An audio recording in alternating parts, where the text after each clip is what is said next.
What if I told you a flashlight maker who has some pocket knives is also getting into kitchen knives now too? That's right, Olight, who's best known for making flashlights, has a new spin-off brand, Oremake, who's released a few kitchen knives recently. This is the 8-inch Kiritsuke model with high-carbon Damascus-style steel, G10 handles, and brass in the handles. Thanks to them for sending this to me to take a quick look at and review for you today. Now, if you guys don't know, of course, I am known for making flashlight reviews and other electronics, but I'm a home chef too. I really like and enjoy cooking, and I like pocket knives, so kitchen knives are just something that I've grown to like and really learn about too. So while I'm not an expert on the topic, I feel like I know a decent amount too. If you haven't had a chance already, follow me on social media, links below, and let's get on with the review.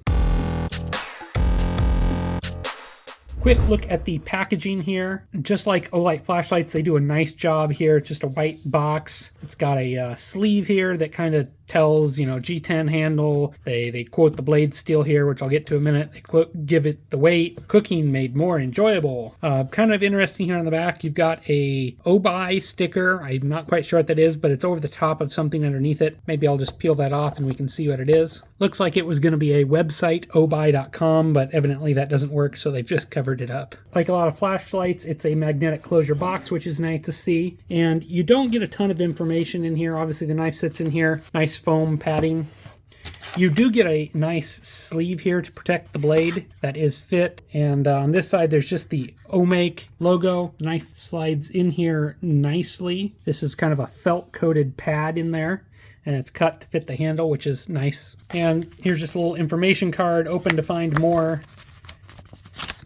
You get a little microfiber cleaning cloth and a manual. This is part of the Sheepdog series, and they also have a cleaver type style knife here, which they also have available to purchase. That's very similar to this one. So let's talk about the size and the weight here. The weight of the Oremake Kiritsuke came in at 8.87 ounces compared with my 8-inch Victorinox knife, which this is kind of my reference knife. You can see it's well used. It's scratched up from kind of learning to sharpen. And this is the knife that a lot of people recommend, a lot of the cooking magazines and things like that, because inexpensive and high quality. So it's kind of my benchmark for everything, and a knife I've had for years. We can kind of compare in size here. They're both 8-inch chef knives. The blade stock at the top near the heel, so like right in here, is 0.0755 ounces, as you can see there. Pretty thin. On the edge, the heel here, hard to get on camera, is 0.0320, 32 thousandths, and the tip comes in at 0.260, so even finer here. We can see that the tip does taper down there, so that's really nice for detail work as you're getting in there to, slice vegetables, want to get in and just cut something real carefully. I'll insert cutting footage throughout this review that you can see a little bit more. I recently reviewed the Vostede Morgan here and just did a little quick walkthrough, and you can see size-wise it's very, very similar. Not as fancy of blade steel, but also G10 handle. It's a lighter knife. So the cutting edge here is 7.98 inches, overall length of about 12.81. Height of the blade is 1.965 at the heel, and fairly similar in size to my Victorinox Fiberox Western-style chef knife. That's been my workhorse in my kitchen for years. So let's talk about the design here, and hopefully with my lighting we can see the detail here. Everything's reflective, so it's difficult to film. Olight's pocket knife line has recently been rebranded the O-Knife. Past models have been from known designers in the industry and manufactured by Kaiser, a well-known pocket knife manufacturer in China. Kaiser is a division of a larger company called Tubito. I'm sure I'm saying that wrong. And one of their specialties is making kitchen cutlery. And while I don't know for sure, I strongly suspect that this Oremake series is manufactured by these guys too. And it only makes sense since it's an established relationship with a company that knows what they're doing and Olight. So no fears that this is designed by a flashlight brand itself. It's just marketed by them and sold by them. The design here is reminiscent of the Japanese Kiritsuke knife. The Kiritsuke is a cross between the Gito and the Yangi styles. They're traditionally used to slice fish and reserved for the executive chef due to it being a status symbol and a little bit more difficult to use traditionally. And it's a really good shape for the general purpose knife and most general purpose tasks.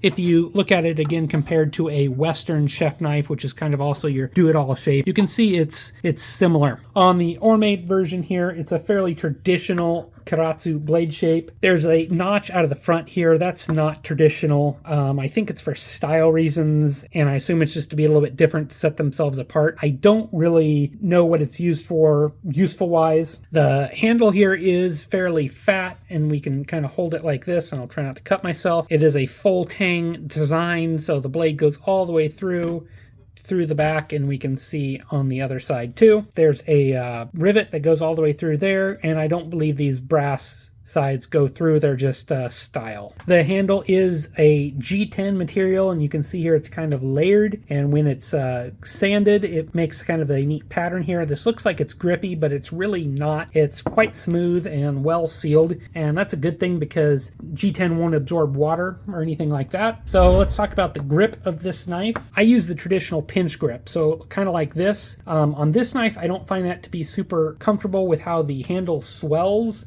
I find instead I like to pinch grip more with my hands on the rivet like this, and my hands then fit the contour of the handle better. For me, with medium-sized hands, this fits pretty good.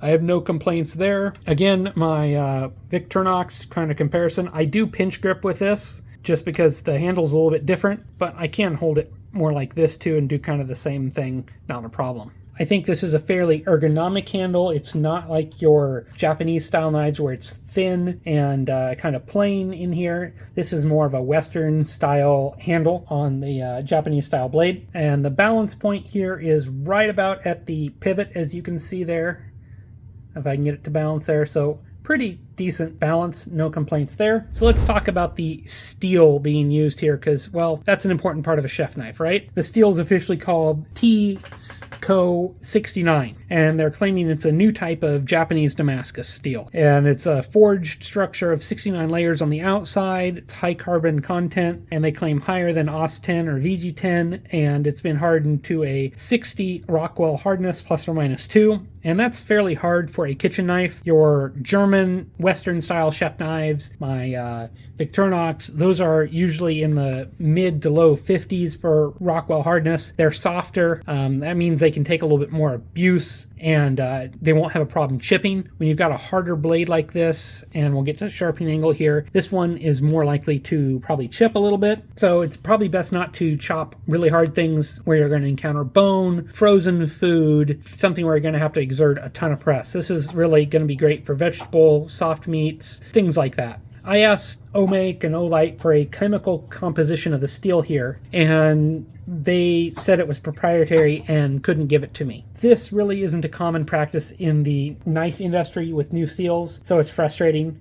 Producing a new type of steel is proprietary and incredibly expensive, so I really doubt that's what's being done here. I suspect this is a more well-known type or kind of a clone, something similar to AUS-10 just based on the price, but I really don't know what it is, so we have to go with their marketing name. What I can tell you is it's been pretty stainless for me. I deliberately washed the knife, let it air dry to see if it rust anywhere on there, and I got no rust at all, so that's nice to see. It does appear to be a real folded steel Damascus with a light etch. You can see, as I get this closer to the camera here, the actual texture, and I've got some pictures that show this too. This isn't sandblasted or laser etched on like you sometimes see with some inexpensive knives. You can actually feel the layers here, and I fully believe that this is a layered steel look. We can see the labeling here has sheepdog on the side here. Hard to see in this lighting. Lighting here is just really tough.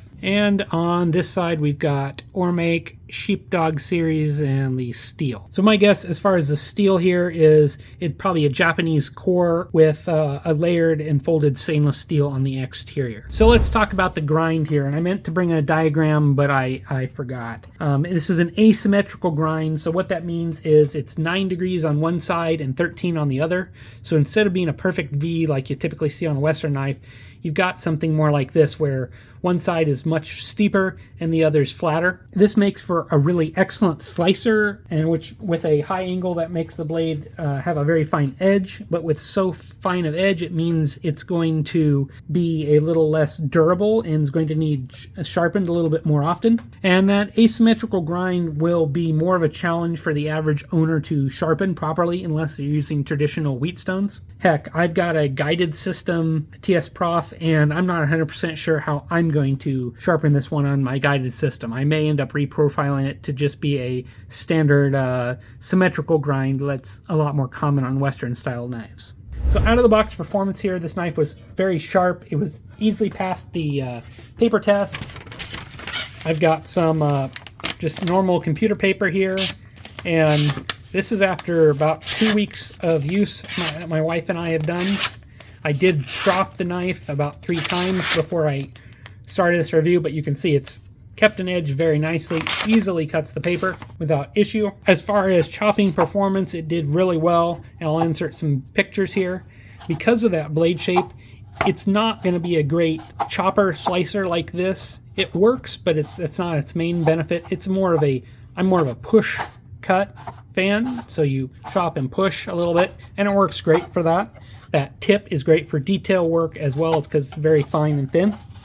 So my final thoughts on the Oremake Kiritsuke is that the average home cook usually has a set of knives that are pretty inexpensive, that get the job done, but are not very fancy and not usually very sharp. In recent years, there's been a trend with Chinese-made chef knives from brands like Dalstrong that have come in with highly marketed, pretty-looking knives of decent quality, but fairly high prices for what you're getting. They sit somewhere in the middle price and quality-wise between high-end and actual Japanese or European brands. A high-end professional chef normally wouldn't be seen with one of these, but for a home cook, it's likely better than they currently have. And I think this is kind of the area that the Oremake Kiritsuke has been placed. And at least from my experience with other brands like Olight and a cheap Dalstrong, this Oremake Kiritsuke is far superior. I'd really like to see Oremake and Olight be more transparent here with the steel that's being used. When I did a search for that steel, you just find nothing, and that's not a great sign. But that's not necessarily a bad sign here either.